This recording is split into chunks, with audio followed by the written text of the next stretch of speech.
سرکار صلی اللہ تعالی علیہ وسلم کی پیاری پیاری عادت کریمہ کی ایک پیاری پیاری حدیث سناتا ہوں۔ ایک یہودی جس کا نام فلاں پادری تھا، اس کے رسول اکرم صلی اللہ تعالی علیہ وسلم کو کچھ دینار قرض تھے۔ اس نے سرکار مدینہ صلی اللہ تعالی علیہ وآلہ وسلم سے تقاضا کیا تو سرکار صلی اللہ تعالی علیہ وسلم نے اسے فرمایا کہ میرے پاس ابھی کچھ نہیں ہے جو تجھے دوں۔ یعنی یہ یاد رہے کہ اس نے تقاضا وقت سے پہلے کیا تھا، یعنی ایسا نہیں ہو سکتا کہ وقت پورا ہو جائے اور سرکار صلی اللہ تعالی وسلم فرمائے کہ میرے پاس کچھ نہیں ہے میں تمہیں کیسے دوں۔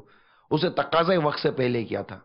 یہ حدیث پاک میں اس کی شرح میں موجود ہے۔ اب وہ بولا کہ میں آپ کو اس وقت تک نہیں چھوڑوں گا جب تک کہ اپنا قرض واپس نہ لے لوں۔ تو سرکار مدینہ صلی اللہ تعالی علیہ وآلہ وسلم نے ارشاد فرمایا تب تو میں تیرے ساتھ ہی بیٹھوں گا۔ اب میرے آقا صلی اللہ تعالی علیہ وسلم اس کے ساتھ بیٹھ گئے۔ اب رسول اکرم صلی اللہ تعالی علیہ وسلم نے ظہر، عصر، مغرب، عشاء، آخری اور فجر کی نماز ادا کی تو بیٹھ گئے اس کے ساتھ۔ اچھا، اب رسول اکرم صلی اللہ تعالی علیہ وسلم کے صحابہ اس سے تھوڑا ڈراتے دھمکاتے رہے۔ اب وہ اتنی دیر تک لے کر سرکار صلی اللہ تعالی وسلم کو بیٹھا رہا۔ صحابہ کرام علیہم رضوان دیکھ رہے ہیں کہ یہ قرضہ مانگنے کے لیے آیا، اس کا انداز تو دیکھو، سرکار صلی اللہ علیہ وسلم سے باؤنڈ کر دیا نا، بٹھا دیا اس نے۔ الغرض وہ ڈراتے دھمکاتے رہے۔